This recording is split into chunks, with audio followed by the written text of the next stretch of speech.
Hi everyone. Week 11. First of all, on Monday, we did some work with the iPads. Students did a good job, and hopefully that was a pretty good review of some networking items. Now, we're into the area of security. You take entire courses on security, but let's just review some things that we talked about. The data has to be made available. Certain data has to be made available to certain people in order to do their jobs. For example, here at NIACC, I get to see certain information about each student that I have to teach. I don't see everything, but I see part of it in order for me to be able to teach the student. Major things that we're concerned about with the data is accurate and allowing who to see what. For example, what information I get to see on the students. So then we talked about the data being an asset. Then there's a threat to the asset, somebody who can carry out the threat. The threat is destroy it, block it, change it, look at it, whatever they're doing with that. The data could be your credit card number, and the threat is somebody could steal the number and then use it. The person doing that would be the agent, the threat agent. Sometimes we don't talk about it as much with security, but it is as important. The data just being destroyed. For example, a tornado destroys the building, and the data destroys the hard drives that the data is on, and so forth. So we talk about an agent that can carry out the threat. The threat can damage the asset. How vulnerable are we? What are the chances of that happening? Okay. Then we figure out the risk. Okay. We can try to mitigate the risk, protect against it, try to stop it from happening. We could transfer the risk, buy insurance or whatever for it, or we can just accept the risk. All those things cost some money in one way or another, maybe not accepting it. So next we move to access. How do we access information? We use authentication. That can be three different areas. Something password, PIN, so forth. Something you have, a card, a fob, so forth, like a fob for a car or whatever. But your card, like your debit card, would be something you have, or a card you swipe to get in a room. And then what you are, your fingerprint, facial, the eye, so forth. There's a lot of ways to identify people by what they are. I've even seen places where they read, you stand on something and it reads your weight, checks your height, listens to your voice, try to identify who you are. And then within a certain range, then it knows that you. Authorization is what you can do once you're logged in. One person might have different authorization than another one once they're authenticated. And then this is keeping track of what you do while you're in. Auditing and accounting. This is a big deal. We'll talk about that when we talk about management information systems. How much data is kept on us, digital data, keeping track of everything we do. Talk about secured shell. This is the ability to log into a, let's say a server, like we log into the work server, and secure shell, for example PuTTY, allows us to log in securely. More or less it's encrypting the information, as we move from the server to our, let's say our PC, and back and forth. Secured copy, same thing. It copies information from one location to another, and it encrypts the data, makes sure it's secured. So we talked a little bit about the work server that we have here on campus, running Apache web server, Linux, It's just the PC connected to the switch. Then internally we can be on a PC and we can access that and so forth. We'll talk a little more about the security of that as we move on. Next thing, we did an example in class. We're going to send a message from Abby to Justin. First thing we can do, we can hash it and then send the message and send the hash. When Justin gets the message, he can use the same hashing algorithm, like an MD5 is a hashing algorithm. Then he'll get a hash. We sent this hash over, and then you can take the hash we sent and compare them. If they're equal, then the data didn't change. So we were able to check the data integrity.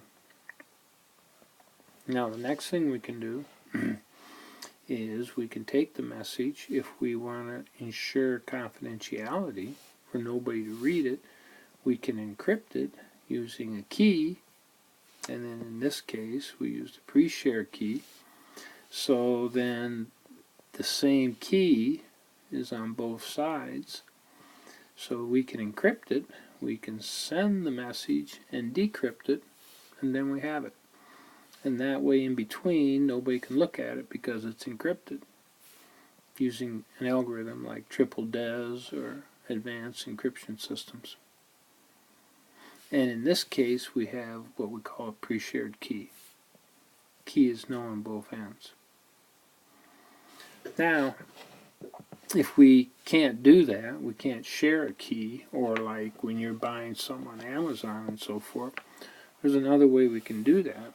We can create key pairs. Justin can have a public and private key, and Abby, I'll circle hers in red, she can have a public and private key. Okay?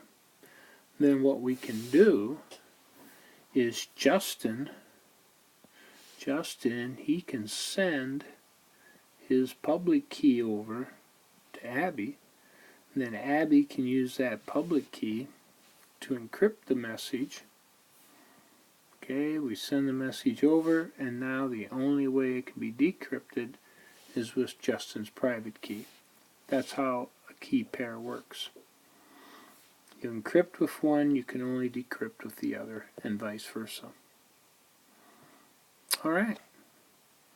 Since nobody in the world can have Justin's private key, he can send his public one over. Abby can encrypt it, let me down here, can use that public one to encrypt it, and then Justin's the only one that can decrypt it. Now here's the third thing you can do. If you want to make sure it came from Abby, she can create what is often referred to as a digital signature. Of course, the computers can just figure this stuff out, and we'll talk a little more about that later. But Abby can take the message, and she can take the hash,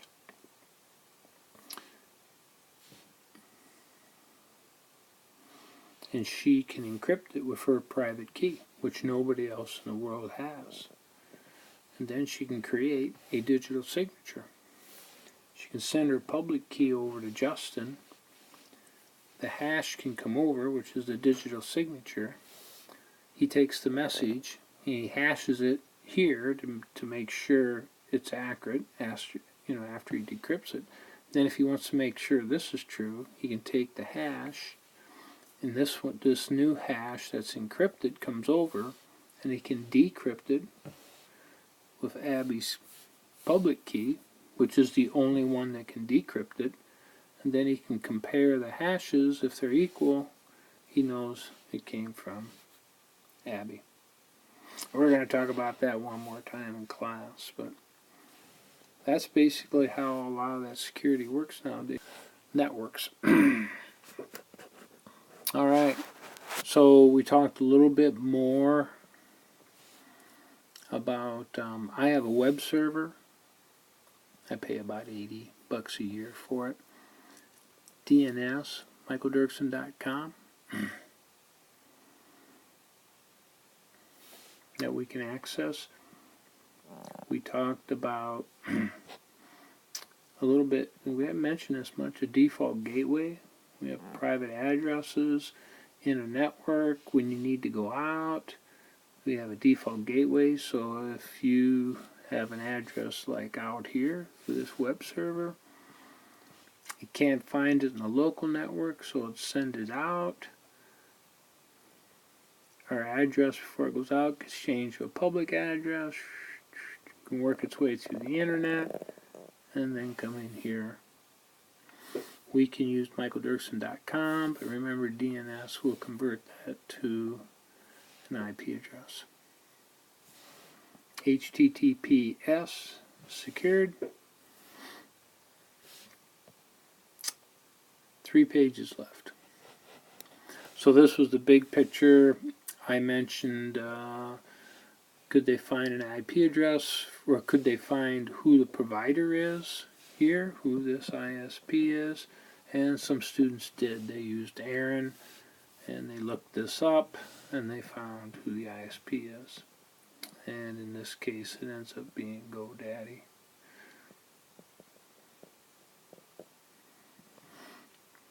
Actually, I have it through another company and GoDaddy bought them out. We talked about the private address compared to a public. We talked about buying online and making sure that you have HTTPS so you know information is being encrypted before coming in the internet and before you end up buying it somewhere.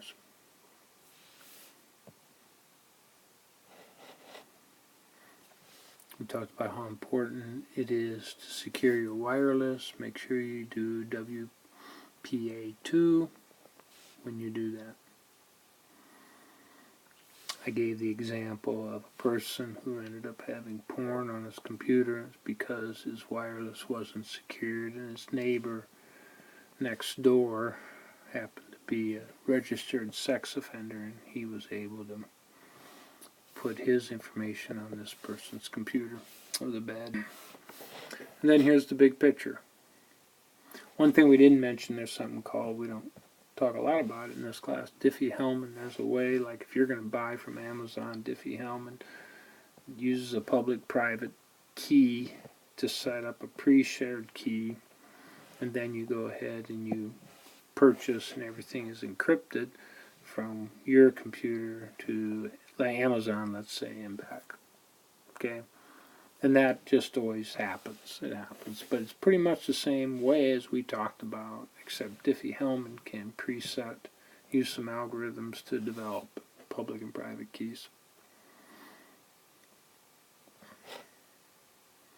So that's it.